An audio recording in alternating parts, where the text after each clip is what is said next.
السلام علیکم ورحمۃ اللہ وبرکاتہ۔ ان الحمد للہ نحمده ونستعینه ونستغفره ونؤمن به ونتوکل علیہ ونعوذ باللہ من شرور انفسنا ومن سیئات اعمالنا من يهده الله فلا مضل له ومن يضلل فلا هادي له واشهد ان لا اله الا الله وحده لا شريك له واشهد ان محمدا عبده ورسوله اما بعد فان خير الحديث كتاب الله وخير الهدي هدي محمد صلى الله عليه وسلم وشر الامور محدثاتها وكل محدثة بدعة وكل بدعة ضلالة وكل ضلالة في النار۔ اللهم صل على محمد وعلى ال محمد كما صليت على ابراهيم وعلى ال ابراهيم انك حميد مجيد۔ اللهم بارك على محمد وعلى ال محمد كما باركت على ابراهيم وعلى ال ابراهيم انك حميد مجيد۔ وقال الله تبارك وتعالى في قرآن المجيد: يا ايها الذين آمنوا اتقوا الله حق تقاته ولا تموتن الا وانتم مسلمون۔ رب اشرح لي صدري ويسر لي امري واحلل عقدة من لساني يفقهوا قولي۔ ہر قسم کی تعریف، حمد و ثنا، کبریائی اور بڑائی اس اللہ رب العزت کے لیے ہیں جو تمام جہانوں کا پالنے والا رب ہے، اور اسی طرح اس کے آخری نبی محمد رسول اللہ صلی اللہ علیہ وسلم پر بے شمار درود و سلام۔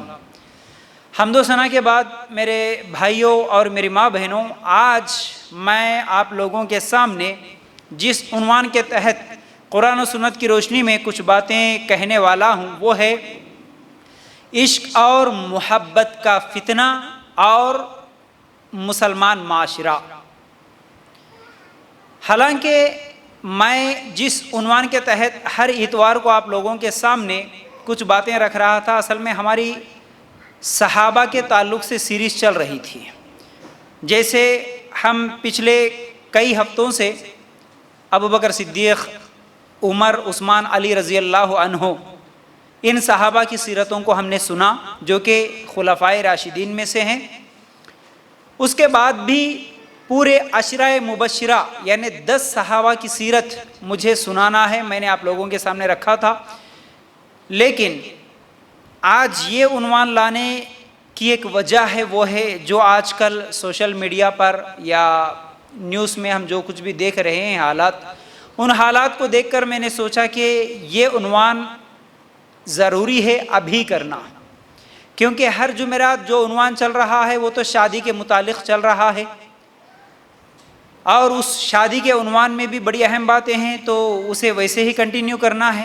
تو بہرحال آج کا ایک دن انشاءاللہ آج میں آپ لوگوں کے سامنے یہ عنوان جو کہ عشق اور محبت کا فتنہ اور ہمارا مسلم معاشرہ، اس عنوان کے تحت کچھ باتیں آپ لوگوں کے سامنے رکھنا چاہتا ہوں۔ تو بہرحال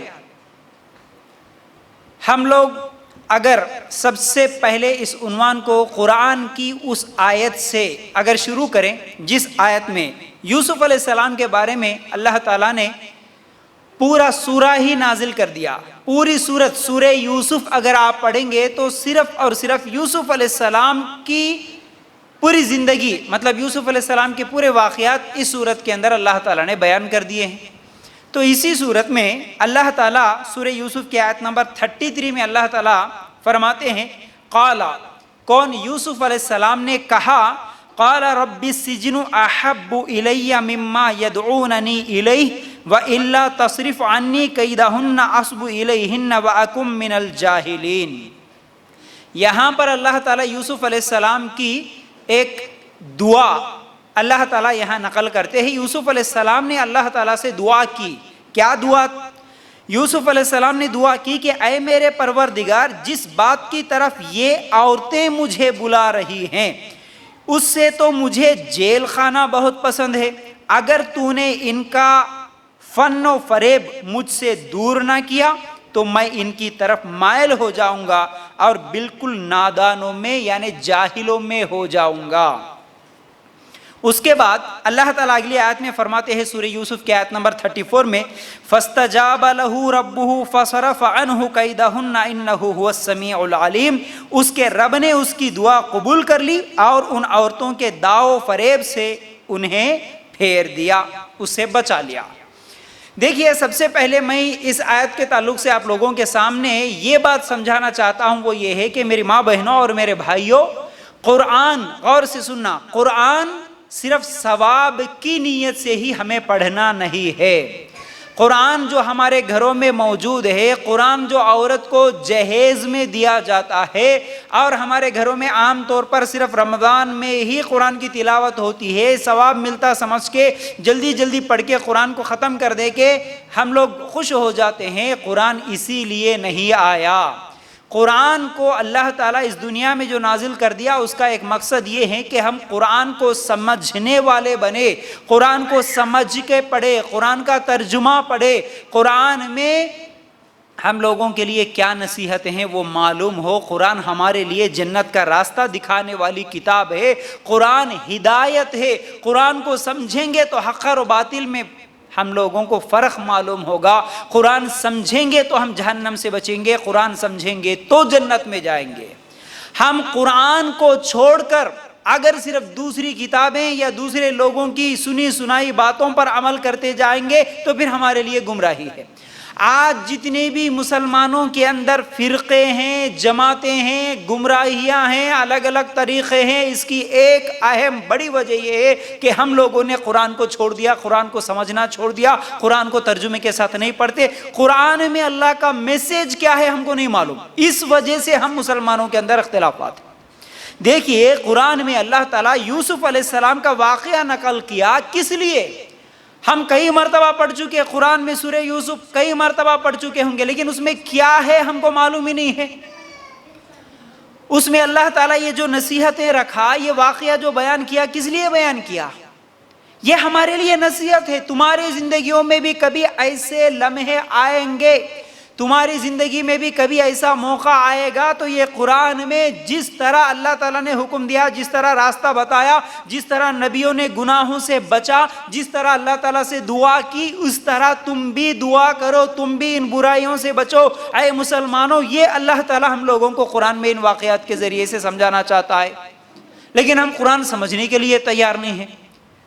تو بہرحال قرآن کے تعلق سے انشاءاللہ پھر کبھی آپ لوگوں کو تفصیل کے ساتھ سمجھاؤں گا، لیکن اس مختصر سی تمہید کے بعد یوسف علیہ السلام کا واقعہ اب پورا تو سمجھاؤں گا، تو پورا واقعہ میرے پھر آج 1 گھنٹہ یا 1.5 گھنٹے کا وقت اسی میں نکل جائے گا، لیکن انشاءاللہ اللہ تعالیٰ سے امید ہے اور آپ لوگوں کا سپورٹ اسی طرح رہے گا، اگر آپ لوگ اسی طرح سننے کے لیے آئیں گے تو انشاءاللہ سورہ یوسف کی تفسیر آپ لوگوں کے سامنے رکھوں گا۔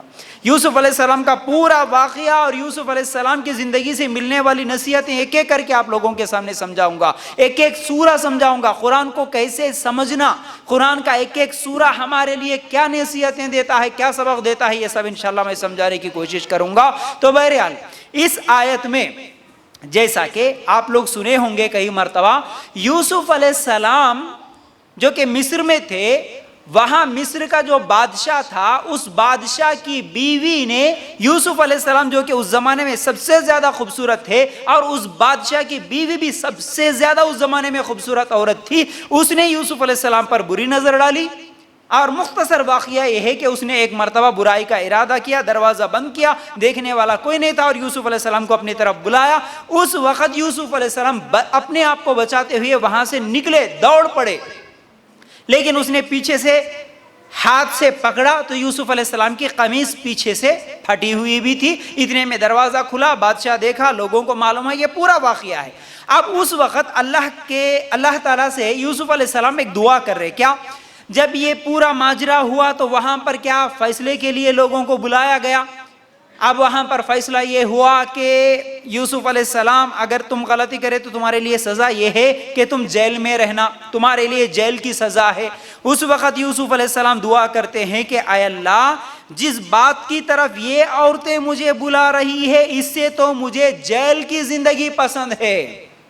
یوسف علیہ السلام دعا کرتے ہیں کہ اے اللہ، مجھے اس گناہ سے، اس برائی سے بہتر ہے کہ میں جیل کی زندگی گزار لوں، لیکن میں یہ گناہ نہیں کر سکتا۔ اللہ، تو مجھے ان عورتوں کے فتنے سے، ان کے مکر و فریب سے تو مجھے بچا۔ تو اللہ تعالیٰ نے ان کی دعا کو قبول کر لی ہے اور اللہ تعالیٰ نے انہیں اس فتنے سے بچا لیا۔ تو معلوم کیا ہوا کہ یہ فتنہ، یہ جو عشق اور محبت کے نام سے جو فتنہ ہے، یہ اس زمانے میں بھی تھا اور آج بھی ہے، پچھلے زمانے میں بھی تھا اور آج بھی ہے، لیکن آج جس طرح یہ فتنہ بڑھ رہا ہے، جس تیزی کے ساتھ یہ فتنہ بڑھ رہا ہے، پھر اس فتنے کے ذریعے سے جو خرابیاں ہو رہی ہے، جو برائیاں ہو رہی ہے، انشاءاللہ ایک ایک کر کے وہ بھی رکھوں گا۔ اس سے بچنے کی ضرورت ہے اور اس سے کیسا بچا جا سکتا ہے، خاص طور پہ ہمارے مسلم معاشرے کو ہم کیسے بچا سکتے ہیں، یہ بھی انشاءاللہ حل اس کا میں آپ لوگوں کے سامنے رکھوں گا۔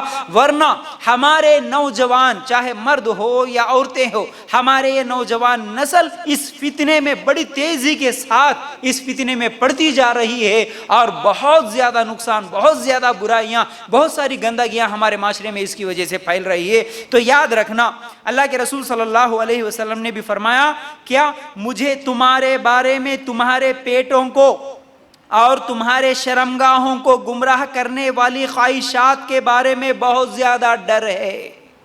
اللہ کے رسول صلی اللہ علیہ وسلم نے کیا فرمایا؟ مسند احمد کی یہ روایت ہے، مجھے تمہارے پیٹوں کو اور تمہاری شرمگاہوں کو گمراہ کرنے والی فتنوں کے بارے میں، مجھے ان خواہشات کے بارے میں بہت ڈر ہے۔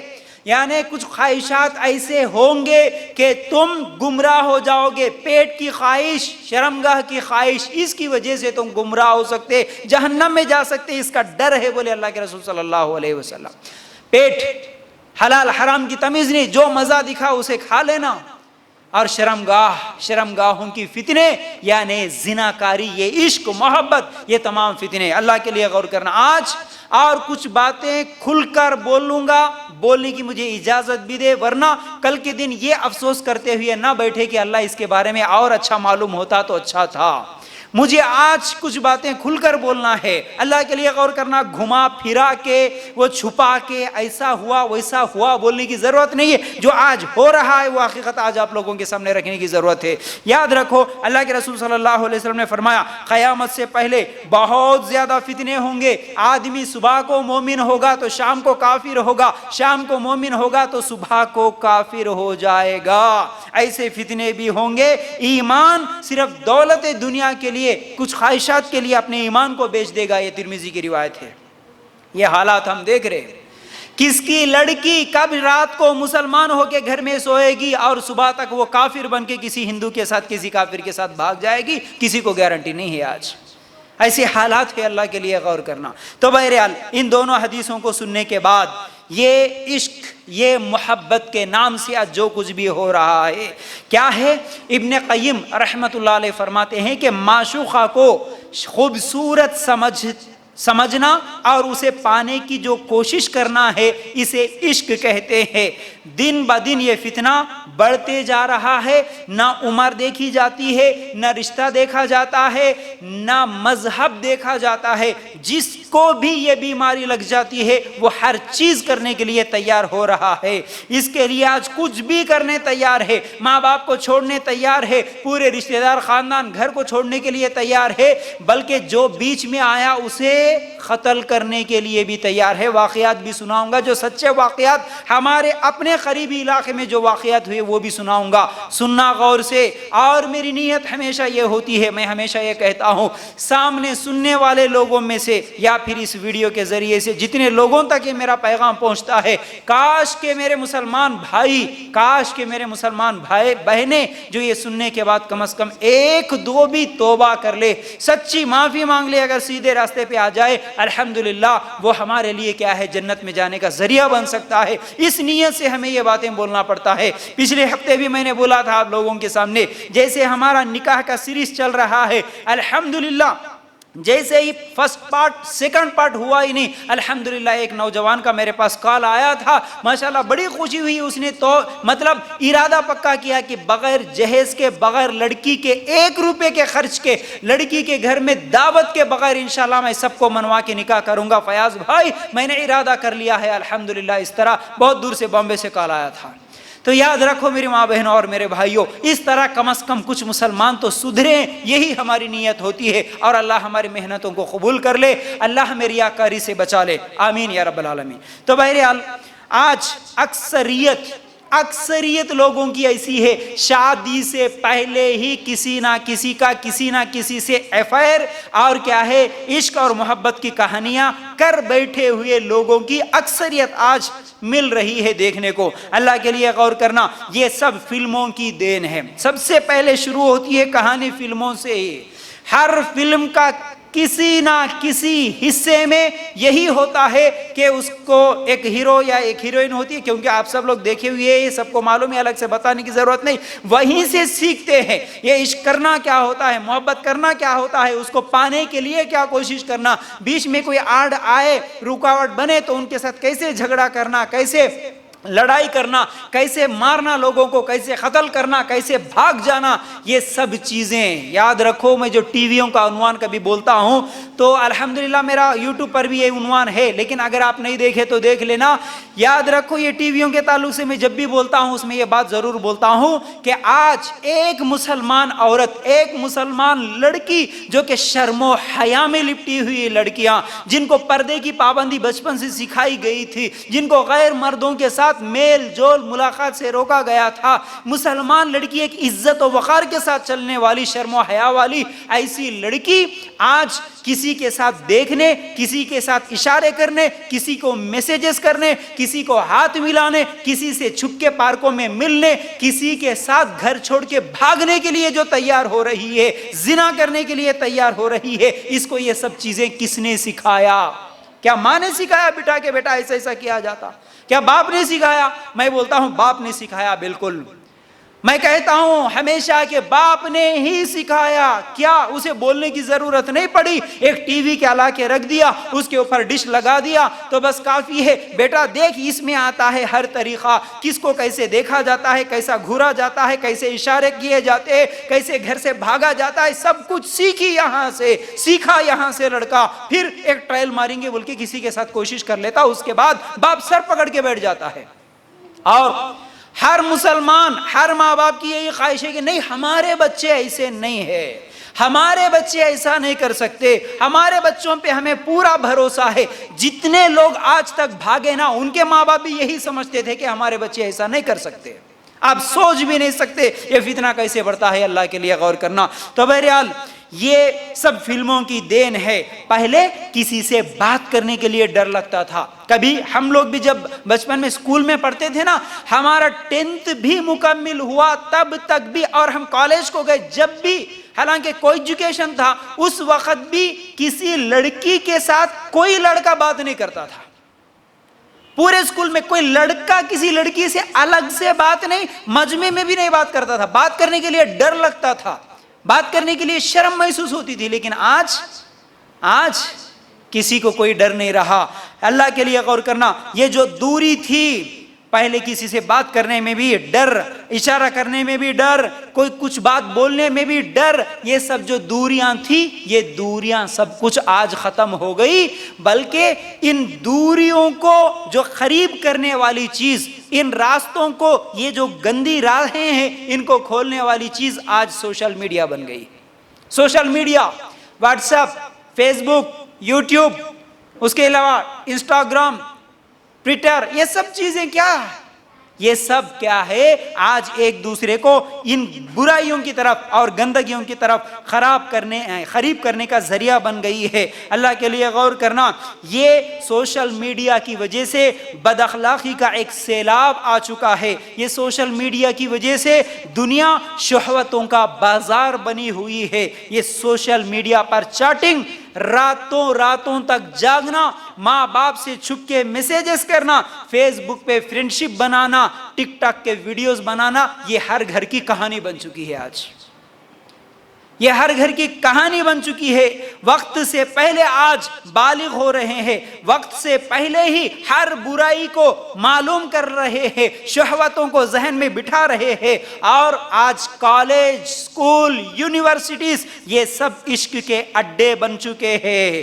کوئی سبق پڑھے یا نہ پڑھے، لیکن اسکول اور کالج جا کے آج ہمارے نوجوان عشق کا سبق تو پڑھ کے ہی آ رہے ہیں۔ آج یہ عشق و محبت کی کہانیاں نابالغ بچوں کو بھی معلوم ہو چکی ہے، نابالغ بچے بھی ایسے حرکتیں کرتے ہیں، ایسی بری نظریں سے دیکھتے ہیں، ایسی لوگوں کو چھیڑتے ہیں کہ سننے میں ہی ہم حیران ہو جاتے ہیں کہ ایسا بھی ہو سکتا ہے۔ یہ جو عشق اور محبت کا فتنہ اتنا بڑھ چکا ہے کہ اس میں نہ کوئی رشتہ دیکھا جاتا ہے، نہ کوئی مذہب دیکھا جاتا ہے، نہ کوئی عمر دیکھی جاتی ہے۔ ایسے واقعات جو ہم سن رہے ہیں، اس کو صرف ایک ٹائٹل دے دیا کہ نہیں بھئی یہ محبت ہے، نہیں بھئی یہ عشق ہے، یہ بھی غلط نہیں ہے۔ حالانکہ ہمارا پورا آج سوشل میڈیا ہو یا پھر یہ فلمیں ہو، اصل میں لوگوں کا ذہن اس طرح بنا دیے کہ محبت کا ایک نام دے دو، اب اسے غلط کہنے والا غلط ہو سکتا لیکن یہ عمل کرنے والا غلط نہیں ہو سکتا۔ یہ صحیح ہے، اس کا سپورٹ کرو، یہ کرنا ضروری ہے، یہ جائز ہے، اس طرح کہا جاتا ہے، لیکن اس فتنے کو کوئی غلط نہیں سمجھتا۔ آپ تھوڑی دیر کے لیے غور کرنا، یہ کیسی محبت ہو سکتی ہے؟ ایک بھابھی اور ایک دیور کے درمیان ہو جاتی ہے، اور یہ کیسی محبت ہو سکتی ہے جو اپنی بیوی کے ہوتے ہوئے اپنی سالی سے ہو جاتی ہے؟ یہ کیسی محبت ہو سکتی ہے ایک ساس کے ساتھ داماد کو ہو جاتا ہے؟ اور یہ کیسی محبت ہو سکتی ہے ایک سسر اور ایک بہو کے درمیان ہو سکتی ہے؟ اور یہ کیسی محبت ہے جو مامی کے ساتھ ہو جاتی ہے نوجوان لڑکے کو محبت؟ یہ سب ہمارے معاشرے میں ہے۔ آتے ہیں ہمارے پاس فون کالز، روتے ہیں لوگ۔ ایک مرتبہ ایک ماں رو رہی تھی، کیا کروں سر ہمارے لیے کوئی راستہ بتا دیجئے کوئی۔ اصل میں یہ کال کرنے والے بھی اس لیے کال کرتے نا کہ بھائی ہمارے لیے اب یہ مشکل آ چکی ہے، کوئی دعا ہے تو بتا جو۔ ہمارا نوجوان بیٹا ہے، 19 سال کا بیٹا ہے، اپنی مامی کے ساتھ عشق کر بیٹھا ہے، اس کے ساتھ بھاگنے کی باتیں کر رہا۔ میرا شوہر میری بہن کو لے کے بھاگ گیا، کوئی واپس لانے کا راستہ ہے کیا، کوئی دعا ہے کیا؟ لوگ کال کر کے روتے ہیں۔ یہ کیسی محبت ہے؟ اس کو محبت کہا جاتا ہے، اس کو عشق کہا جاتا ہے، اور یہ جائز ہے نعوذ باللہ۔ آج معاشرہ اتنا برا ہو چکا ہے کہ سپریم کورٹ کی طرف سے بھی یہ قانون بن چکا ہے کہ بالغ ہونے کے بعد، چاہے وہ لڑکا ہو یا لڑکی ہو، لڑکا ہو یا لڑکی ہو، بالغ ہونے کے بعد بغیر شادی کے آپ رہ سکتے ہیں، یہ کوئی گناہ نہیں، اسے قانونی اعتبار سے گناہ نہیں سمجھا جائے گا۔ کچھ دن پہلے ایک نیوز آئی تھی، کیا ہوا کہ ایک جگہ پر وہ نکاح ہو رہا تھا، لڑکی کو تو 18 سال ہیں لیکن لڑکے کے 20 سال ہے۔ حکومت کی طرف سے اب وہاں کی پولیس پہنچ کر ان کے نکاح کو، ان کے شادی کو تو روک دیے، کیونکہ تم نابالغ ہو، ابھی شادی کی عمر کو نہیں پہنچے، اس لیے تم نکاح نہیں کر سکتے، لیکن تم دونوں مل کے رہ سکتے، کیونکہ لیو ان ریلیشن شپ جائز ہے، مل کے رہ سکتے لیکن شادی نہیں کر سکتے۔ شادی 21 سال کی عمر کے بعد ہونا۔ اللہ اکبر۔ تو اب اتنے سارے راستے ان کے لیے کھول کے رکھ دیں، اس برائی کے لیے ایسے آسان طریقے کھول کے رکھ دیں، اب کون ڈرتا ہے؟ اسی لیے ہماری بچیاں ماں باپ کے خلاف کورٹ میں جا کے ٹھہر رہی ہے، ماں باپ اور بھائی بہنوں کے خلاف جا کے پولیس اسٹیشن میں کیس درج کر رہی ہے، کیونکہ ہم بالغ ہیں، ہماری مرضی سے کہیں پر بھی رہ سکتے۔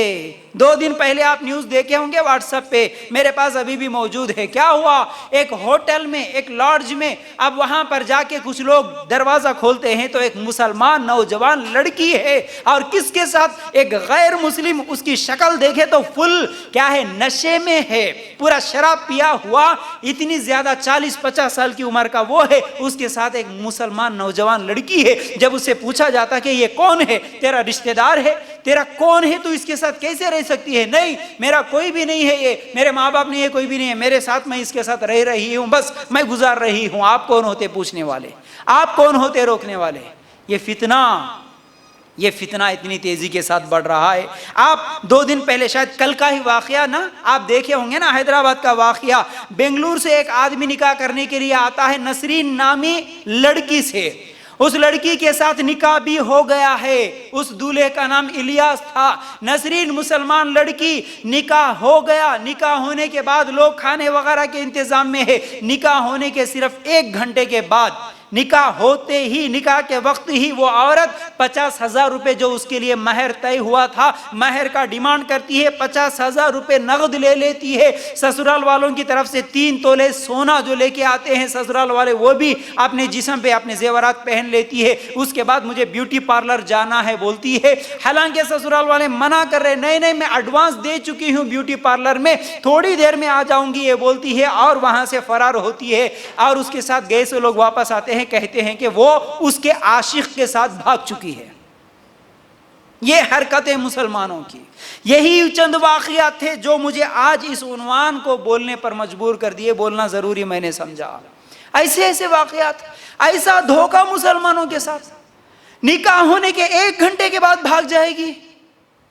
کہاں ہے شرم، کہاں ہے حیا، کہاں ہے ڈر؟ کس کا ڈر ہے؟ نہ معاشرے کا ڈر، نہ ماں باپ کا ڈر، نہ اللہ کا ڈر۔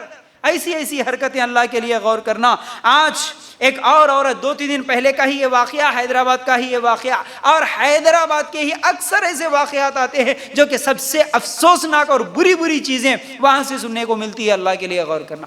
آمینہ نام کی ایک عورت ہے، اور اس کا یہ آ گیا، مطلب نیوز آ گیا کہ وہ اب نیوز رپورٹروں کے سامنے، سب کے سامنے بیٹھ کے وہ بیان کر رہی ہے کہ میں، حالانکہ وہ ابھی بھی شوہر کے ساتھ نکاح میں ہے، میرا شوہر سعودی میں رہتا، 6 مہینے انڈیا میں رہتا، 6 مہینے سعودی میں رہتا، ہر مہینہ 25,000 روپے، 20 سے 25,000 روپے بیوی کو خرچوں کے لیے بھیجتا۔ اس کے باوجود بھی منہاج نام کے ایک مرد کے ساتھ وہ افیئر رکھتی ہے، 5 سال سے اس کے ساتھ افیئر چل رہا ہے۔ اب وہ ان دونوں کے درمیان لڑائی جھگڑا ہو گیا تو وہ بہت زیادہ اس کے اوپر مار کے ظلم کر کے بھاگا تو میڈیا کے سامنے آ گئی، اب میرا شوہر بھی مجھے چھوڑنے والا، میری بیٹی کو لے کے سسرال والے چلے گئے، میں جس کے اوپر امید کر کے 5 سال سے اس کے ساتھ رشتہ رکھی تھی منہاج، وہ میرے اوپر ظلم کر کے مجھے مار رہا ہے، میں کیا کروں، بلکہ میڈیا میں آ گئی۔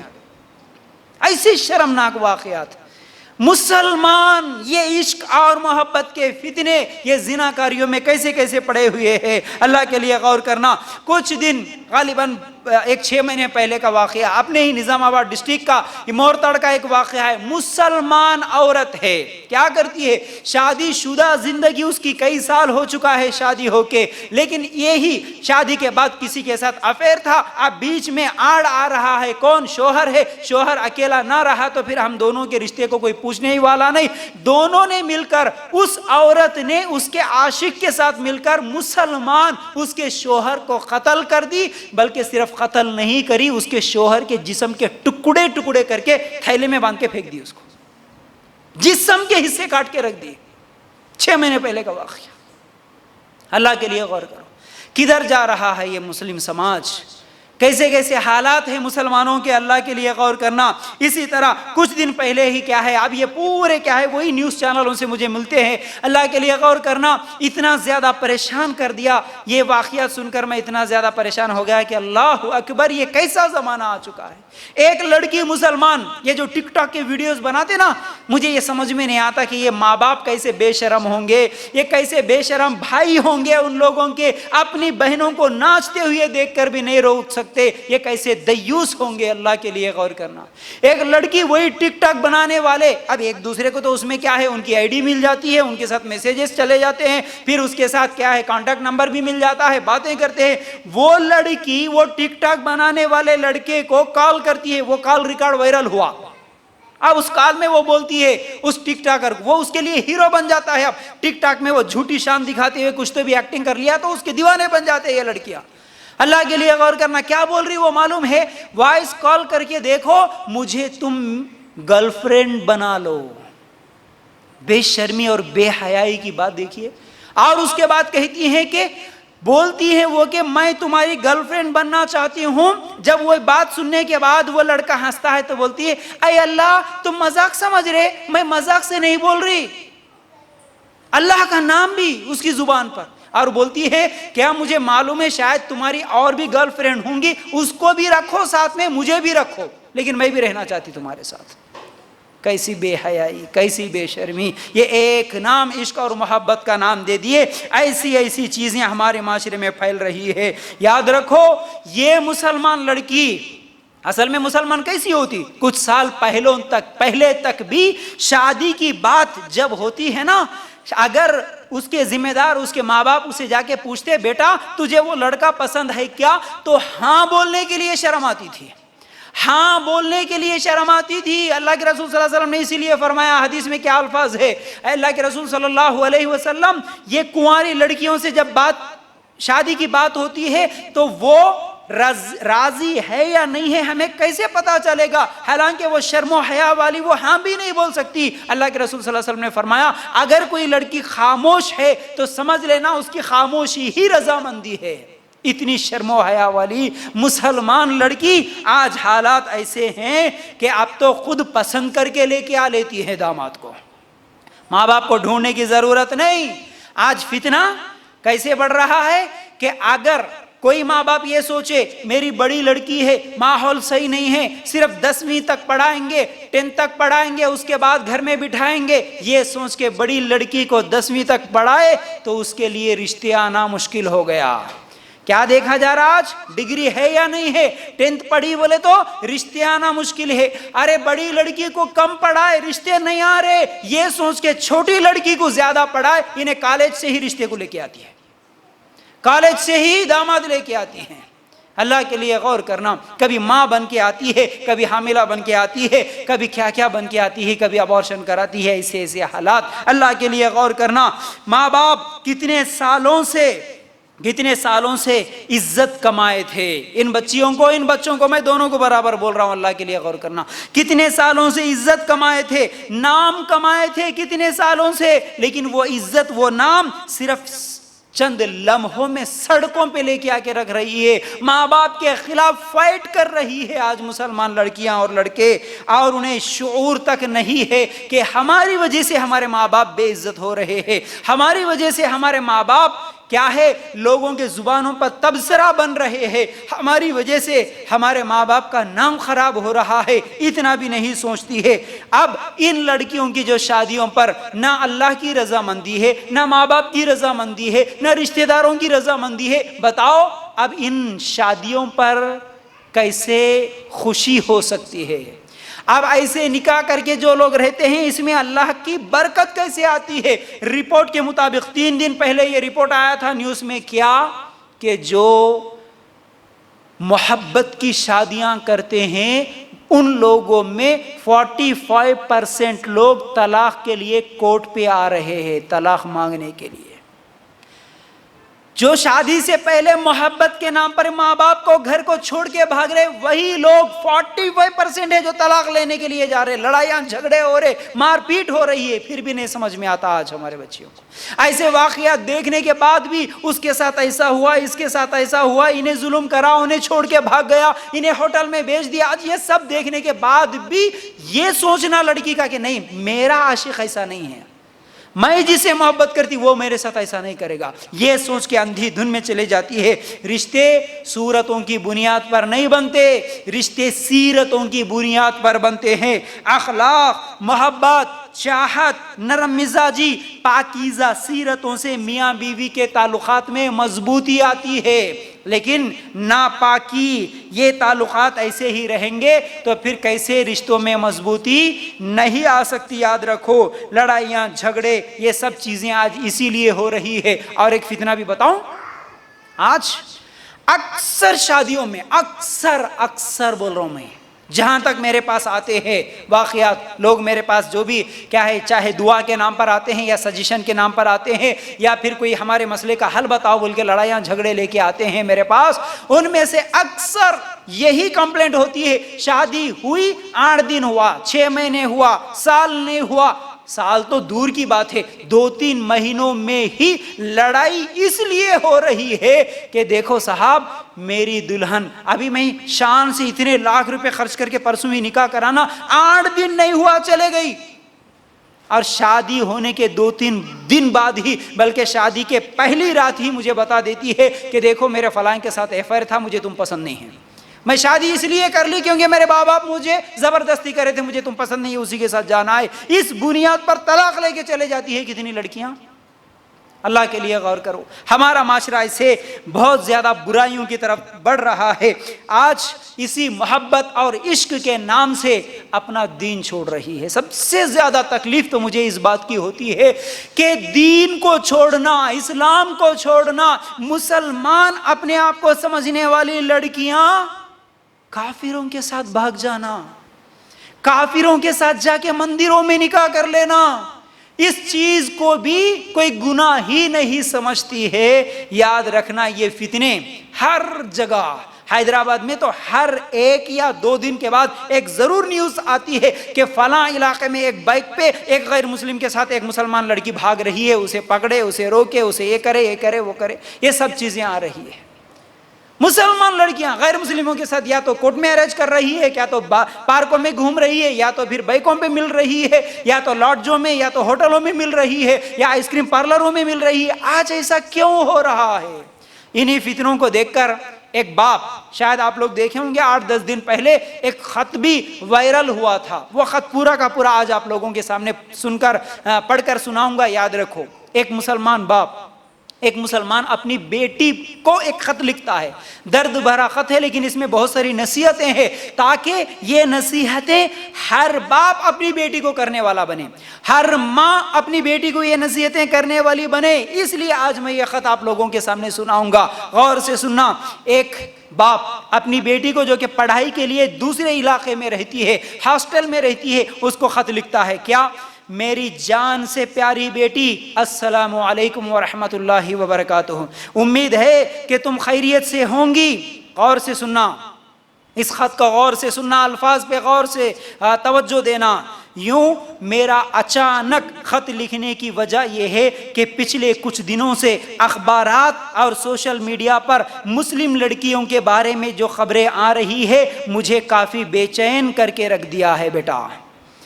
بیٹا یقین مانو کہ میں کچھ راتیں کھلی آنکھ کے ساتھ سو رہا ہوں، یعنی رات کو سو رہا ہوں لیکن آنکھ نہیں لگتی، نیند نہیں آتی، عجیب خیالات، عجیب بے چینی ہو رہی ہے. تم یہ مت سمجھنا کہ بیٹا میرا بھروسہ کمزور ہوا ہے. مجھے میری پرورش پہ، تمہارے اخلاق پہ پورا بھروسہ ہے، لیکن میرے ڈر کی وجہ یہ ہے کہ اس وقت ایک سازش کے تحت تمہاری جیسی لڑکیاں نشانے پر ہے. بیٹا ایک سازش کی تحت مسلمان لڑکیاں نشانے پر ہے. اسلام کے دشمن لالچ دے کر، سمجھا پھسلا کر، ڈرا دھمکا کر سیدھے راستے سے مسلمان لڑکیوں کو ہٹانا چاہ رہے، ان کی زندگیاں برباد کر دینا چاہ رہے. معصوم لڑکیاں ان کے جال میں پھنستی جا رہی ہے. میری بیٹی مجھے سمجھ میں نہیں آ رہا کہ میں کسے قصوروار ٹھہراؤں. ان ماں باپ کو جو اسلام کی تعلیم نہیں دیے، یا اس تعلیم کے سسٹم کو جہاں کوئی ایجوکیشن کا سسٹم ہے، یا ان لڑکیوں کی ایمان کی کمزوری کو، یا پھر ان کی نادانیت کو، یا ان کی معصومیت کو. میں اسے معصومیت بھی کیسے سمجھوں بیٹا میں اسے معصومیت بھی کیسے سمجھوں؟ اس کے ہر قدم اسے جہنم کی طرف لے جا رہے ہیں. یہ کیسی نادانی ہے؟ اس کا یہ عمل اس کے ماں باپ، خاندان اور مسلم سماج کے لیے کتنی بڑی ذلت و رسوائی کا باعث بن رہا ہے. میری بیٹی وہ کون سا لالچ ہے، وہ کون سا ڈر ہے جو اپنی شرم، اپنی حیا اور اپنے دین کا سودا کرنے پہ تیار کر رہا ہے؟ بیٹا وہ لالچ جنت سے بہتر ہے. بیٹا وہ ڈر اللہ کے عذاب سے بھی بڑا ڈر ہے. بیٹا یاد رکھو، تم ہوشیار رہنا. بیٹا اس وقت تم بھی نشانے پر ہو. میں اس وقت بہت ڈرا ہوا ہوں. ایک باپ کہتا ہے اپنی بیٹی کو خط لکھتے ہوئے، غور سے سنو کیا کہتا ہے کہ بیٹا میں اس وقت بہت ڈرا ہوا ہوں، کہیں تم بھی نہیں بیٹا نہیں، اس سوچ سے بھی میں کانپ جاتا ہوں. مجھے تم پر پورا بھروسہ ہے. تمہارا ایک غلط قدم سب کچھ تباہ اور برباد کر دے گا. میری عزت، میرا مقام، میرا مرتبہ سب ختم ہو جائے گا۔ میں بہت سارے باپوں کو روتے ہوئے دیکھا، کیا کہ میں بہت سارے باپوں کو روتے ہوئے دیکھا۔ ان بچیوں کے کرتوتوں نے کئی باپوں کو خودکشی کرنے پر آمادہ کر دیا۔ میں تم سے یہ امید رکھتا ہوں بیٹا، میں ان باپوں میں شامل ہونا نہیں چاہتا جن باپوں نے اپنی بیٹیوں کی کرتوتوں کی وجہ سے خودکشی کر لی ہے۔ اگر تم بھی، کیونکہ ہم لوگوں سے دور ہو، اگر وہ علم جو تم سیکھ رہی ہو وہ علم تمہیں اپنے عزت و ناموس اور اپنے شرم و حیا کو داؤ پر رکھ کے حاصل کرنے کی نوبت آئے تو بیٹا ایک لمحہ بھی وہاں پر نہیں رہنا، ایک لمحہ بھی وہاں پر نہیں رکنا۔ علم وہ ہے جو اللہ کے قریب کرتا ہے، علم وہ ہے جو اللہ کے قریب ہونے کا ذریعہ ہے۔ اگر اللہ سے دور کرے تو وہ علم بھی فتنہ ہے۔ بیٹا ہم لوگ تمہارے پاس تو نہیں ہے، بیٹا ہم تو تمہیں نہیں دیکھ رہے ہیں، لیکن ایک نظر تمہیں 24 گھنٹے دیکھ رہی ہے۔ بیٹا تمہارے محفلوں میں بھی تمہیں دیکھ رہی ہے، تمہاری تنہائیوں میں بھی تمہیں دیکھ رہی ہے۔ یہ ایک احساس اپنے اندر بٹھا لیا تو بیٹا سمجھ لینا کہ تم کبھی غلط کام نہیں کرو گی۔ کون سا احساس؟ کہ تمہارے رب کی نظر تمہیں 24 گھنٹے دیکھ رہی ہے، چاہے تمہارے ماں باپ تمہیں دیکھے یا نہ دیکھے۔ یہ ایک احساس تمہیں ہر غلط قدم سے روک لیں گی۔ بیٹا جب تم پیدا ہوئی تو میں محلے میں مٹھائی تقسیم کیا تھا۔ مجھے پوچھنے والوں میں سے ایک پوچھا کہ کیا تم بیٹی کے پیدائش پر مٹھائی تقسیم کر رہے ہو؟ حالانکہ عام طور پر بیٹے کی پیدائش پر مٹھائی تقسیم کی جاتی ہے، لیکن تم بیٹی کی پیدائش پر کیوں مٹھائی تقسیم کر رہے ہو؟ تو میں نے اسے جواب دیا تھا، بیٹا میں نے جواب دیا تھا، ہاں اصل خوشی تو بیٹی کے پیدائش پر ہی ہونا، کیونکہ اللہ کے رسول صلی اللہ علیہ وسلم نے کیا فرمایا تھا؟ جس نے 2 بیٹیوں کی صحیح پرورش کی وہ جہنم کے آگ سے آڑ بن جائیں گی، اس لیے خوشی تو بیٹی کی پیدائش پر ہونا، اس لیے میں تقسیم کر رہا ہوں مٹھائی۔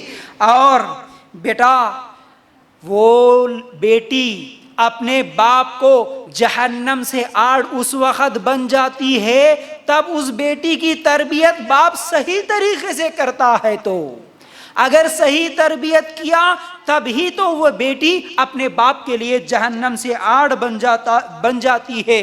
لیکن اگر بیٹی بھٹکتی ہے تو اس کا مطلب باپ نے صحیح تربیت نہیں کی۔ بیٹا یاد رکھنا یہی ایک چیز باپ کی پکڑ کا ذریعہ بھی بن سکتی ہے۔ کل قیامت کے دن اگر آج بیٹی بھٹک گئی، غلط راستے پہ چلے گئی، یہ ایک ہی چیز قیامت کے دن اپنے باپ کو، اس بیٹی کے باپ کو جہنم میں لے جانے کا ذریعہ بن سکتی ہے۔ میں اللہ کی پکڑ سے بہت ڈرتا ہوں بیٹا میں اللہ کی پکڑ سے بہت ڈرتا ہوں۔ مجھے دنیا اور آخرت میں رسوا نہ کرنا، مرتے دم تک اپنے دین، اپنی عزت، اپنی آبرو، اپنے شرم و حیا کی حفاظت کرنا، یہ وہ چیزیں ہیں بیٹا جو جان سے بھی زیادہ قیمتی ہے۔ ان چیزوں کا کبھی سودا مت کرنا بیٹا، ان چیزوں کا کبھی سودا مت کرنا، اللہ تمہاری حفاظت کرے۔ یہ ہے وہ خط جو ایک باپ اپنی بیٹی کے نام لکھتا ہے، جو ابھی سوشل میڈیا پہ وائرل ہوا۔ اللہ کے لیے غور کرنا ہے۔ یہ نصیحتیں ہر ماں باپ کو آج کے دور میں اپنی بچیوں کے لیے، چاہے بیٹی ہو یا بیٹا ہو، ان لوگوں کے سامنے یہ نصیحتیں کرنے کی ضرورت ہے۔ تو بہرحال یہ چند باتیں سننے کے بعد ایسا کیوں ہو رہا ہے، اس کی وجوہات کیا ہے؟ یہ عشق و محبت کے نام پہ جو کچھ بھی ہو رہا ہے ایسا کیوں ہو رہا؟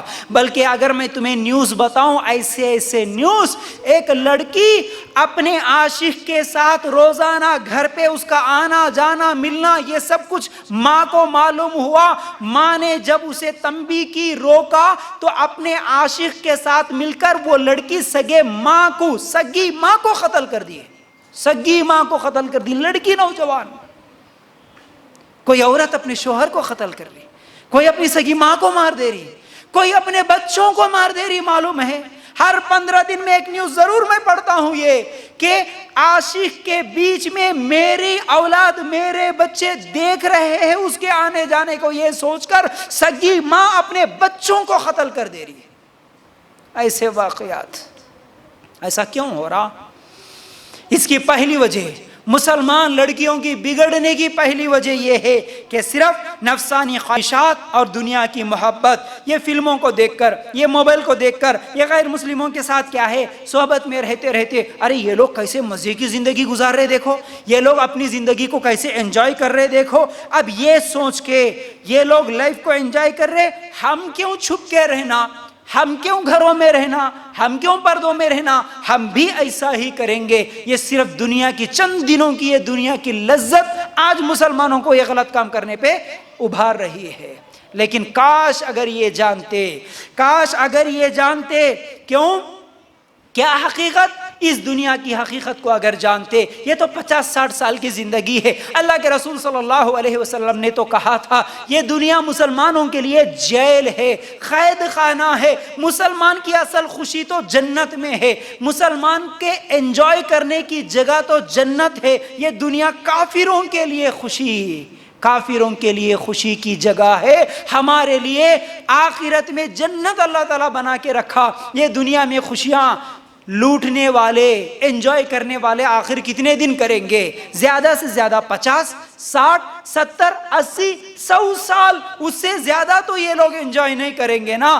اگر اللہ تعالیٰ مجھے جنت میں جگہ دیا, ہمیشہ کی زندگی ہے, ہمیشہ کا انجوائے کرنے کا جگہ وہاں ہے, میری ہر خواہش پوری کرنے کی جگہ اللہ جنت میں رکھا. کم از کم یہ ایک بات کا احساس ہوتا تو یہ دنیا کی محبت کم ہوتی. اللہ کے لیے غور کرنا. آج اکثر نوجوانوں کا ذہن جو بن رہا ہے, میں لوگوں کے ذہنوں کو پڑھ کے, معلوم کر کے, ان سے باتیں کرنے کے بعد یہ نتیجے پہ پہنچا, اکثر مسلمان اصل میں ذہن کیا بن رہا, جو ایتھسٹ کا ذہن بن رہا ہے, ایک دہریے کا ذہن ہے نا. نہیں بھائی, اللہ کہاں ہے, کون ہے اللہ, کہاں دیکھے, کون دیکھے, کہاں مرنے کے بعد زندگی ہے, کہاں جنت ہے, کہاں جہنم ہے, یہ سب کون دیکھا بھائی. چلو جو آنکھوں کے سامنے نظر آ رہا اس سے مزے کرو. کچھ دن پہلے دیکھے ہوں گے آپ لوگ بھی, ایک نیوز وائرل ہوئی تھی, مسلمان عورتیں برقع اتار کے, پردہ اتار کے, بے پردہ ہو کے سڑکوں پہ آ کے بینر باندھ کے, بینروں پہ کیا لکھی ہوئی تھی, میرا جسم میری مرضی. کیا بول رہے ہیں, میرا جسم میری مرضی. بولنے والا کون ہو سکتا, قانون کیا چیز ہو سکتی ہے, کچھ بھی نہیں. ہماری مرضی میں آئے جیسا ہم زندگی گزاریں گے. کم از کم ایک بات سوچتا میرا بھائی, میری بہن, ایک بات سوچتی کہ یہ میری زندگی میری مرضی نہیں ہوتی, یہ زندگی اللہ نے دیا. میں میری مرضی سے اس دنیا میں نہیں آیا, میری مرضی سے اس دنیا کو چھوڑ کے نہیں جا سکتا, میری مرضی بالکل بھی نہیں ہے. اللہ کی مرضی سے پیدا ہوا, اللہ جب بلائے گا تبھی جانا ہے مجھے. تو میری زندگی کہاں بنی, یہ جسم میرا کہاں بنا, یہ جسم بھی تو اللہ کا بنایا ہوا ہے. اللہ اس کی مرضی سے بنایا جیسے چاہا, میں میری مرضی سے تو میرے جسم کو نہیں بنا سکا. یہ دل اللہ کا بنایا ہوا ہے, اپنی مرضی اس پر کیسے چلا سکتا ہوں میں. کم از کم اتنا یاد رکھتا. آج یہ دنیا کی پڑھائی نہیں, ہم کو پڑھنا ہے, ڈگری حاصل کرنا ہے, ارے اچھی بات ہے بھائی, لیکن جو تعلیم تمہیں اللہ سے دور کرے وہ فتنہ ہے. لیکن اس تعلیم میں تم اتنے آگے چلے جاؤ کہ اللہ کو بھول جاؤ, اس تعلیم میں اتنے آگے چلے جاؤ کہ اللہ ہے ہی نہیں سمجھو, جنت جہنم کا انکار کر کے بیٹھو, یہ فتنہ نہیں ہے. سائنس جو کہتی ہے وہ کرنا ہے ہم کو. سائنس آج تک نہیں بتا سکی مرنے کے بعد کیا ہوتا, مرنے کے بعد روح کہاں جاتی, سائنس آج تک نہیں بتا سکی. یاد رکھو ایک بات جو کہ آئنسٹین ہے. کون ہے آئنسٹین, جو کہ سائنسدانوں میں سب سے بڑا اسے مانا جاتا, اس نے بھی کہا تھا کیا, کہ there is some power which is leading total universe. کوئی ایک طاقت ہے جو اس پوری کائنات کو چلا رہی ہے اس نے بھی اقرار کیا تھا. سائنس بھی آج تک یہ نہیں بولی اللہ نہیں ہے، خدا نہیں ہے، موت کے بعد زندگی نہیں ہے. سائنس بھی نہیں بول سکی، آج کوئی دلیل ہی نہیں ہے. لیکن اللہ اور اس کے رسول صلی اللہ علیہ وسلم ہم کو بتا چکے مرنے کے بعد زندگی ہے. یہ زندگی اپنی مرضی کی نہیں گزار سکتے، یاد رکھو. تو بہرحال آج یہ نفسانی خواہشات، یہ دنیا کی محبتیں، ٹھیک ہے، اس کو ذہن میں بٹھا کے لوگ گناہ پہ گناہ، گناہ پہ گناہ کرتے چلے جا رہے ہیں. یہ بہت بڑی غلطی ہے. اور آخرت پر ایمان نہ ہونا، شک پیدا کرنا آخرت کے بارے میں، اسی وجہ سے لوگ کیا ہے آج برائیوں کی طرف جا رہے. ایک چھوٹی سی مثال بھی میں دے دوں، کیونکہ ماشاءاللہ میرے نوجوان بھائی اور میری بہنیں بھی بیٹھی ہے. اللہ کے لیے غور کرنا، کبھی اگر شیطان تمہارے دماغ میں یہ خیال ڈالے کہ نہیں جی کیسے اللہ اٹھاتا ہوں گا، کیسے اللہ تعالی ہماری زندگی کے بارے میں سوال کرتا ہوں گا، کہاں مرنے کے بعد زندگی ہے، میرے عقل میں تو نہیں آ رہی نا. اگر یہ خیال شیطان تمہارے ذہن میں ڈالے، فوراً میری بات کو یاد رکھ لینا. کیا اللہ انسان کو بنایا، اللہ تعالیٰ ہی انسان کو طاقت اور قوت دیا، لیکن ایک محدود طاقت دیا. اللہ تعالیٰ آنکھ ہے لیکن اس دیوار کے پیچھے کیا ہو رہی ہے نہیں دیکھ سکتی تمہاری آنکھ. کان ہے لیکن 10 آدمی ایک ساتھ بات کرے تمہاری کان نہیں سن سکتے. ایک محدود، یہاں تک دیکھ سکتے اس کے آگے نہیں دیکھ سکتے، یہاں تک سن سکتے اس کے آگے نہیں سن سکتے. اسی طرح تمہارا دماغ بھی اللہ تعالیٰ ایک محدود طاقت دیا اس کو، اس سے زیادہ تم سوچ نہیں سکتے. خبر میں کیسا زندہ رہتے ہوں گے، قیامت میں اللہ کیسے پیدا کرتا ہوں گا، تمہارے دماغ کو اللہ اتنی طاقت نہیں دیا، تم نہیں سوچ سکتے. اسی لیے ایمان لاؤ جو اللہ نے کہا، اللہ کے رسول نے کہا، بس. دوسری بات، کوئی یہ سوچ سکتا ہے نہیں قیامت کے دن اللہ کیسے اٹھاتا ہوں گا، ہماری زندگی کے بارے میں پوری باتیں اللہ تعالیٰ کیسے سوال کرتا ہوں گا، ہمارے نام اعمال اللہ تعالیٰ کیسا لکھ رہا ہوں گا. سوچنا میری بہن، سوچنا میرے بھائی، تمہارے ہاتھوں میں جو موبائل ہے نا، انسان کا بنایا ہوا ہے. یہ انسان کا بنایا ہوا موبائل ہے. 20 سال پہلے جب ویڈیو ریکارڈ ہوتا تھا کیا بنتا تھا، کیسٹ بنتی تھی، اس کی بڑی ریل ہوتی تھی. اس سے پہلے صرف آڈیو بنتا تھا، آڈیو کیسٹس ہوتے تھے. آڈیو کیسٹس ختم ہو گئے، ویڈیو کیسٹس ختم ہو گئے. اس کے بعد ویڈیو سی ڈی بننا شروع ہو گیا، اس کے بعد ڈی وی ڈی بننا شروع ہو گیا، اس کے بعد یو ایس بی اور پین ڈرائیو میں آ گیا چپ. اس کے بعد چھوٹا چھوٹا چھوٹا چھوٹا ہوتے ہوئے تمہارے موبائل میں چھوٹا سا ایک میموری کارڈ یا چھوٹا سا ایک چپ لگا دیا. یہ میموری کارڈ گھنٹوں کا ویڈیو ریکارڈ کر سکتا ہے، پورے کلرز کے ساتھ، پورے وائس کے ساتھ، پوری حرکتوں کے ساتھ. انسان کا بنایا ہوا چھوٹا سا چپ آج ہماری زندگی کو ریکارڈ نہیں کر رہا ہے نا.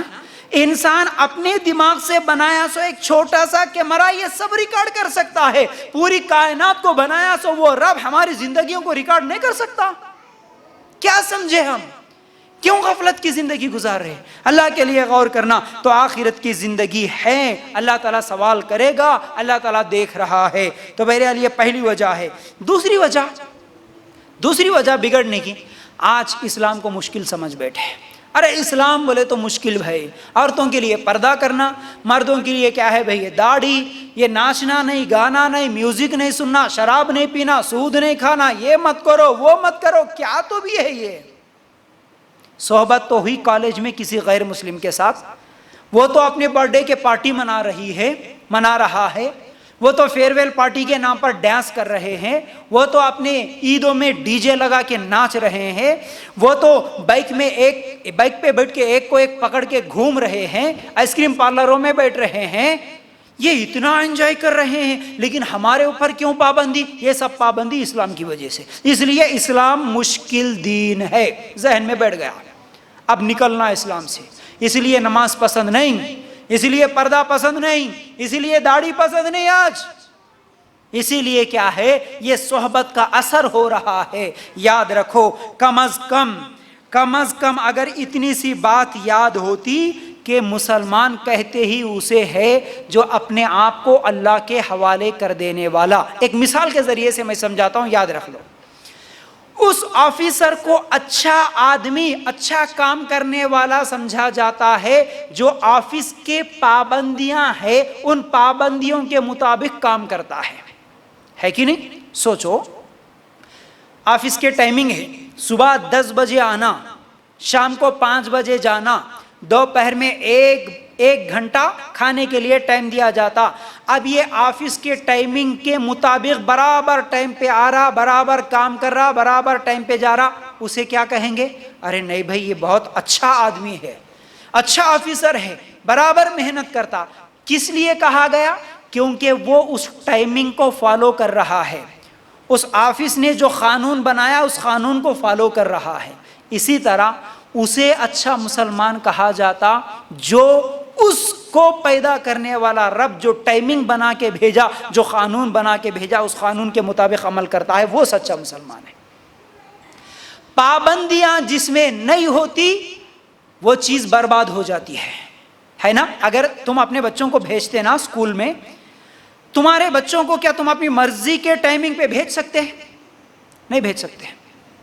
تمہاری مرضی جب آئے تب لا لے سکتے اسکول سے؟ نہیں لا سکتے۔ اگر تم بولیں گے نا کہ نہیں میرے بچے کو 11 بجے ہم بھیجیں گے، 2 بجے واپس لا لیں گے، حالانکہ ٹائمنگ 9 بجے جانا ہے، 4 بجے آنا ہے، اسکول کا مینجمنٹ بولے گا نہیں بھائی ضرورت نہیں ہے، تمہاری مرضی سے نہیں چلے گا، ہماری مرضی سے چلے گا۔ جس چیز میں قانون ہوتا ہے، جس چیز میں کچھ حدود ہوتے ہیں، وہی چیز صحیح چل سکتی۔ چاہے کوئی کمپنی لے لو، کوئی آفس لے لو، کوئی ہاسپٹل لے لو، کوئی اسکول لے لو، کوئی کالج لے لو، وہاں پر کچھ حدود ہوتے، ان حدود کی پابندی کرے تو ہی وہ صحیح چل سکتا، ورنہ اسے نکال کے باہر پھینک دیتے، ضرورت نہیں ہے تمہاری۔ اسی طرح اسلام اپنے انسان کے خواہشات پر مکمل طور پر پابندیاں کچل دیا نہیں۔ اسلام انسان کی خواہشات کو کچلا نہیں، انسان کی خواہشات پر اسلام پابندیاں لگایا۔ خواہش ہے نکاح کرنے کی، اللہ تعالیٰ نے اس خواہش کو کچل دو نہیں بولا، کیا بولا؟ تمہارے لیے جائز طریقہ ہے، نکاح کرو، جائز طریقے سے تم اپنے خواہشات پوری کرو۔ کچلا نہیں، اسلام پابندی لگایا۔ شراب پینے سے بیماریاں آتی ہے، شراب پینے سے نقصانات ہوتے ہیں، شراب پینے سے انسان ہوش کھو بیٹھتا، ماں بہن میں فرق نہیں کرتا، چھوٹی چھوٹی بچیوں پر زنا بالجبر کرتا ہے، مرڈر کرتا ہے، اپنی بیوی کو قتل کرتا، کیا کیا نقصان ہوتے ہیں۔ شراب کی وجہ سے جائیداد بھیج دیتا، زمین بیچ دیتا، فقیر بن جاتا، روڈ پہ سو جاتا۔ ایک شراب کی وجہ سے اتنے نقصانات ہیں، اس لیے اللہ تعالیٰ نے پابندی لگائی، یہ شراب حرام ہے۔ پردہ کرنا، اس سے اتنے فائدے ہیں، تم ستائے نہیں جاتے، تمہارے لیے ایک عزت ملتی ہے۔ بے پردے کے ساتھ گھومے تو ننگی عورتیں جیسے گھوم رہی ہے، بے عزت عورتیں، اس طرح تمہیں بھی بیچا جاتا، نچایا جاتا، تمہارے اوپر بلاತ್کار ہوتا، ریپ ہوتا، اس لیے تمہارے لیے پردہ ہے۔ اللہ تعالیٰ نے ایک قانون بنا کے بھیج دیا۔ اللہ تعالیٰ جو بھی قانون بنایا، اسلام ایک قانون ہے، اسلام ایک زندگی گزارنے کا طریقہ ہے۔ تمہارے لیے کیا اچھا ہے اللہ کو معلوم تھا، اس لیے اللہ قانون بنا کے بھیج دیا۔ اب انسان بول رہا نہیں میری زندگی میری مرضی، میرا جسم میری مرضی، اب اس لیے لاتاں کھا رہا، جوتے کھا رہا، ہوٹلوں میں بیچے جا رہے، خودکشیاں کر کے مر جا رہے، ریپ ہو رہا، مرڈر ہو رہا، گھروں کو بیچ رہے، یہ سب کچھ کس لیے ہو رہا؟ تم اسلام کو چھوڑے، تم اللہ کے قانون کو چھوڑے، تم میری زندگی میری مرضی بولے، میرا جسم میری مرضی بولے، بیچا جا رہا۔ آج خوشی سے جاتے جانے والے تو یہ جو فلم انڈسٹری میں جانے والے ہوتے نا، وہ ثنا خان جو انٹرویو دیتے ہوئے ابھی پھر رہی ہے، اللہ اس کو ہدایت دیا، الحمدللہ وہ انڈسٹری کو چھوڑ دی۔ ایسے کتنے مسلمان ہیں جو جاتے ہیں فلم انڈسٹری میں، ان کی زندگیوں کو کبھی پڑھ کے دیکھو، معلوم کرو۔ جانا تو بڑی خوشی سے جاتی ہے، اس کے بعد جو ہوتا ہے ان کے ساتھ، اس کے بعد ان کو جس طرح دیکھا جاتا، جس طرح کی مشکلات اٹھانا پڑتا، تب معلوم ہوتا ہے اصل میں کیا ہے حقیقت۔ تو بہرحال میں بولنا یہ چاہ رہا تھا، اسلام مشکل دین نہیں ہے۔ اصل میں اسلام، دنیا کی عورتیں یہ سمجھ رہی ہیں اور میڈیا بھی یہ باور کرا رہا ہے۔ ابھی جو افغانستان میں جو کچھ بھی ہوا، طالبان جیسے ہی وہاں پر آ گئے، میڈیا والے کیا بول رہے؟ اب وہاں پر عورتوں کے حقوق چھینے جائیں گے، اسلامی شریعت کو لاگو کر دیا جائے گا، یہ ظلم ہوگا، وہ ظلم ہوگا، ایسا ہوگا، ویسا ہوگا۔ ارے اللہ کے لیے غور کرتا، اسلام سے پہلے تو یہ عورت زندہ رہنے کے لائق نہیں سمجھی جاتی تھی۔ آپ ہسٹری پڑھ کے دیکھو، پوری انسانیت میں سب سے پہلے ہمارے نبی ہی ہے محمد رسول اللہ صلی اللہ علیہ وسلم، جو عورت کو زندہ رہنے کا حق دیے۔ آپ کو معلوم ہے اللہ کے رسول صلی اللہ علیہ وسلم کے پاس ایک صحابی آئے، آ کر کہنے لگے اللہ کے رسول صلی اللہ علیہ وسلم، زمانے جاہلیت میں اسلام قبول کرنے سے پہلے ہم لوگ لڑکیوں کو زندہ دفن کرتے تھے۔ اے اللہ کے رسول صلی اللہ علیہ وسلم، میرے پاس بھی ایک مرتبہ ایسا ہوا میری زندگی میں ایک مرتبہ سفر پہ جا رہا تھا اور میری بیوی حمل سے تھی اور ہمارا اس وقت معاشرہ ایسا تھا، لڑکی پیدا ہوتے ہی اسے زندہ دفن کر دیتے تھے۔ میں سفر پہ گیا، واپس آیا، آنے کے بعد میری بیوی سے میں نے پوچھا تو حمل سے تھی، بچہ کہاں ہے؟ میری بیوی نے مجھ سے جھوٹ کہا۔ میری بیوی نے کہا کہ دیکھو بچہ مرا ہوا پیدا ہوا، اسی لیے میں اس کو دفن کر دی، لیکن اصل میں میرے ہاں میری بیوی کی گود سے ایک لڑکی پیدا ہوئی تھی، اور اس لڑکی کو میری بیوی نے سوچا کہ اگر میرا شوہر آئے گا دیکھے گا تو اس لڑکی کو زندہ نہیں رہنے دے گا، اس لیے میری بیوی میرے پڑوس میں میرے بچی کو دے دی۔ اور وہ بچی کیونکہ میرے پڑوس میں ہی تھی، ہمارے گھر میں بھی آتی تھی، جاتی تھی، کھیلتی تھی، کودتی تھی، دھیرے دھیرے وہ بڑی ہونے لگی، دھیرے دھیرے چلنے پھرنے لگی، ہمارے ساتھ محبت بھی ہو گئی ہے، اس کے ساتھ میٹھی میٹھی پیاری پیاری باتیں کرتی تھی اور میرے پاس بھی آتی تھی، گود میں کھیلتی تھی۔ اچانک ایک دن میں اپنی زبان سے بولا کاش میری بھی ایسی ایک پیاری سی بیٹی ہوتی تو اچھا تھا۔ جیسے ہی میری زبان سے یہ الفاظ نکلے، میری بیوی نے کہا، خوش ہو کے کہا کہ شاید میرے شوہر کا ذہن بدل چکا ہے، اس لیے میری بیوی نے کہا دیکھو جی ابھی تم جس لڑکی کو دیکھ کے بولے نا کاش میری بیٹی بھی ایسی ہوتی تو اچھا تھا، اصل میں یہ تمہاری ہی بیٹی ہے۔ تم جب سفر میں گئے تھے یہی بیٹی پیدا ہوئی تھی، میں ڈر کی وجہ سے اس بچی کو پڑوس میں دے دی، وہ لوگ پالے پرورش کرے۔ جیسے ہی یہ بات سنا اے اللہ کے رسول صلی اللہ علیہ وسلم، میرے ذہن میں پھر وہ شیطان جاگ اٹھا۔ میں نے سوچا کہ اب اس بیٹی کو میں گھر میں رکھوں گا، اس بیٹی کے لیے ایک داماد کو لاؤں گا، اس لڑکی کا باپ میں کہلاؤں گا، یہ میرے لیے اچھا نہیں لگا۔ اے اللہ کے رسول صلی اللہ علیہ وسلم، ایک دن میں نے سوچا کہ اس بیٹی کو پھر میں ختم کر دوں، اس بیٹی سے جان چھڑاؤں۔ میں نے ایک مرتبہ اس چھوٹی سی پیاری سی لڑکی کو اپنا ہاتھ پکڑ کر اسے لے کے چلا، میں جنگل کی طرف چلا، برے ارادے سے میں چلا۔ وہ چلتے چلتے راستے میں بچی پوچھ رہی تھی ابو کہاں لے جا رہے ہو، ابو مجھے کہاں لے جا رہے ہو، پیاری پیاری باتیں بھی کر رہی تھی۔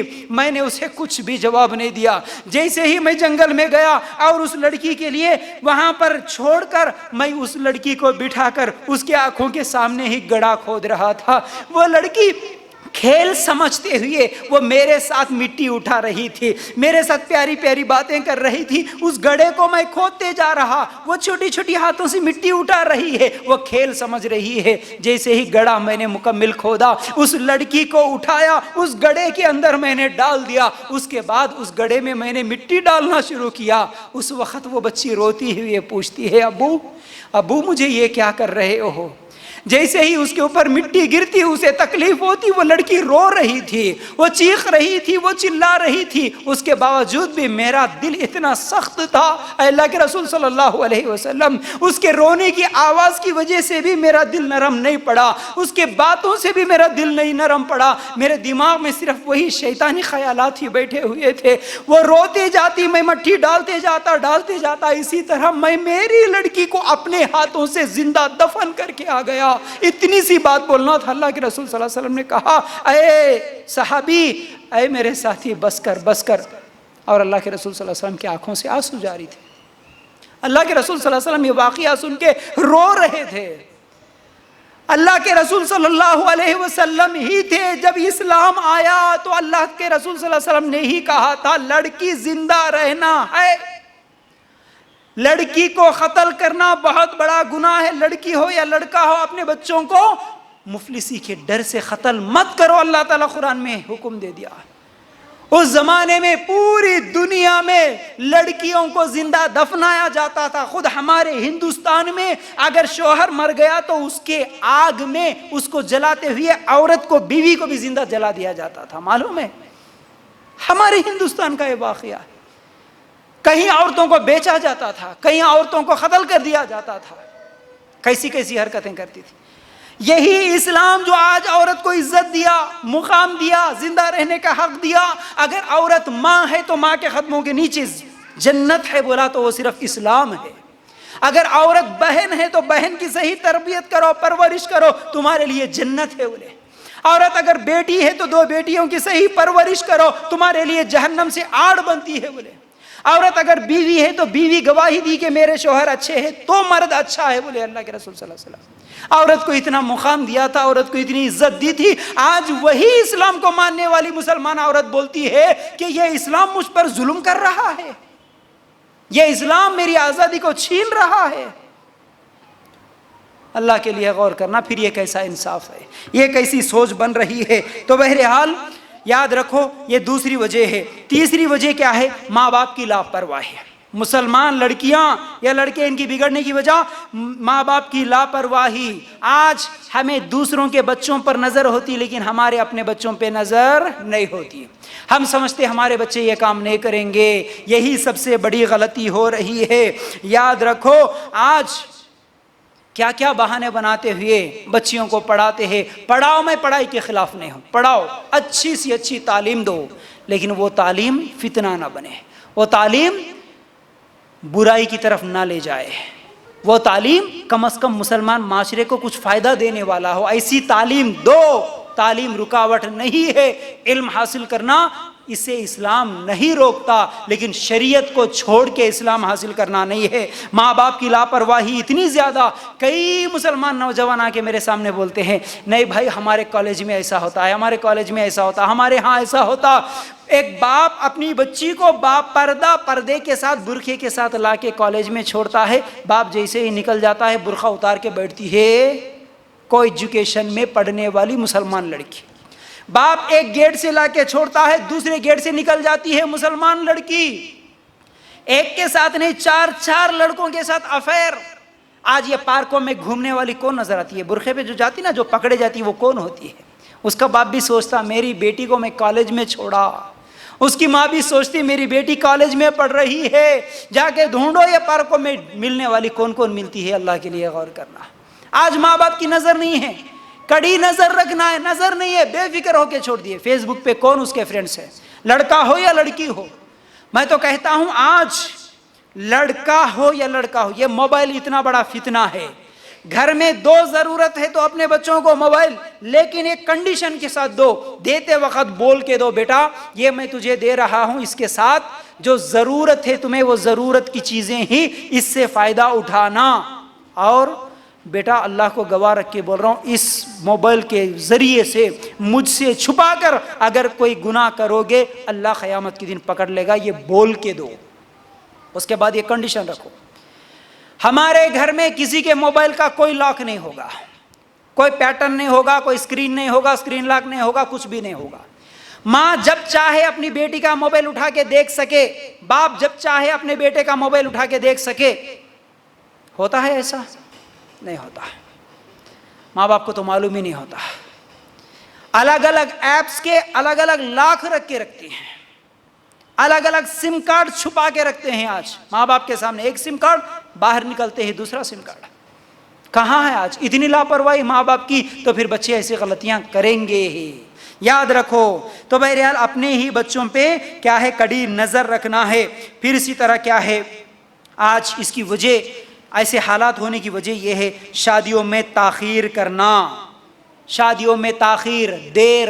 جیسا کہ میں بار بار بولتا ہوں یہ بات، حکومت بھی لڑکی 18 سال کی ہو گئی تو نکاح کرنے کے لیے اجازت دے دی، لڑکا 21 سال کا ہو گیا تو نکاح کرنے کی اجازت دے دی حکومت بھی. لیکن ہم ایجوکیشن کے نام پر، جاب کے نام پر، کمائی کے نام پر 30-35 سال تک لڑکے کا نکاح نہیں کرتے، 25 سے 30 سال تک لڑکی کا نکاح نہیں کرتے. سب سے بڑا فتنہ یہ زناکاریوں کا، عشق کا، محبت کا، یہ قتل، مرڈر، افیئرز، یہ سب کا سب سے بڑا ریزن اگر کوئی ہے تو وہ تم شادیاں دیر سے کر رہے، تمہارے بچیوں کی دیر سے کر رہے. اسلام اجازت دیا کیا؟ جب بالغ ہو جائے تو نکاح اس کی ضرورت ہے، ضرورت پہلے پوری کرو. پڑھنا ہے نکاح کے بعد بھی پڑھاؤ، کوئی مسئلہ نہیں، رکاوٹ نہیں ہے. لیکن پڑھائی کے نام پر، جاب کے نام پر جتنی بھی لڑکیاں آج حیدرآباد جیسے شہروں میں، بنگلور جیسے شہروں میں یہ جنون آ گیا نا، ہم پڑھے اور ہم جاب کرتے، پڑھے جاب کرتے.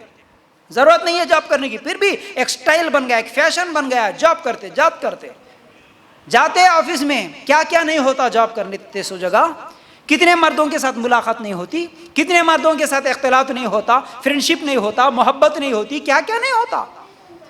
اس وجہ سے یہ زناکاریاں، یہ افائرز، یہ اسلام چھوڑ کے بھاگنا، یہ سب چیزیں ہو رہی ہے. تو یاد رکھو شادیوں کو جلدی کرنا ہے. پھر اسی طرح کیا ہے اس کی وجہ، ان فتنوں کی وجہ دشمنوں کی پلاننگ بھی ہے.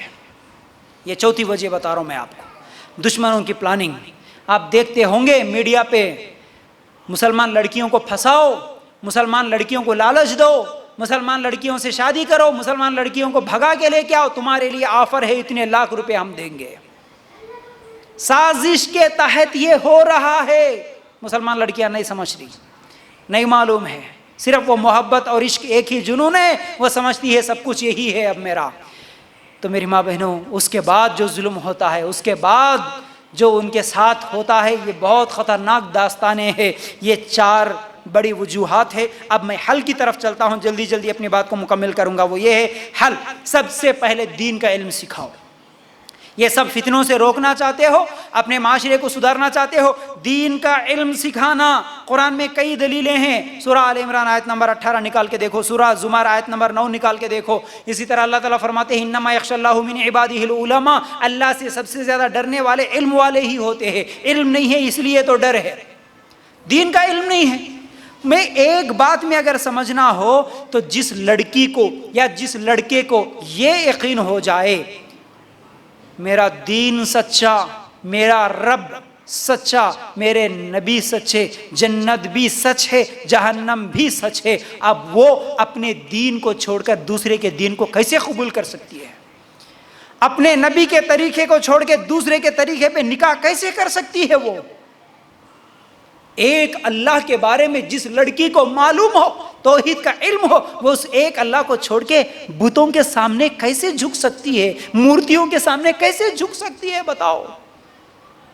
دین کا علم نہیں سکھائے. میرے کو بڑا افسوس ہوتا ہے ایک بات، میں جب بھی کسی سے میسج کرتا ہوں یا کسی کو اجتماع میں بلاتا ہوں، لڑکیوں کی طرف سے جو ریسپانس آتا نا مجھے، اور ہماری عورتوں کی طرف سے جو ریسپانس آتا، کیونکہ ہر ہفتے الحمدللہ ہمارے گھر والوں کے ذریعے سے کئی کال میں کرانے لگاتا ہوں، کال کر کے بلاؤ. لوگاں کیا بہانے بناتے، نہیں ہمارے کو ایگزامز ہے، ہمارے کو کالج ہے، ہمارے کو پڑھنا ہے. اللہ اکبر. تکلیف اس بات کی ہوتی ہے، یہ ایگزامز کے بارے میں تمہیں اتنی فکر 1 گھنٹہ دین کی بات سننے کے لیے نہیں نکال سکتے. 1-2 گھنٹے تم اللہ رسول کی بات سننے کے لیے تمہارے پاس ٹائم نہیں ہے. اس دنیا کے ایگزام کے پیچھے تم اتنا پڑے ہو، خبر میں بھی تمہارا ایگزام ہونے والا ہے، اس کی فکر نہیں ہے تم کو.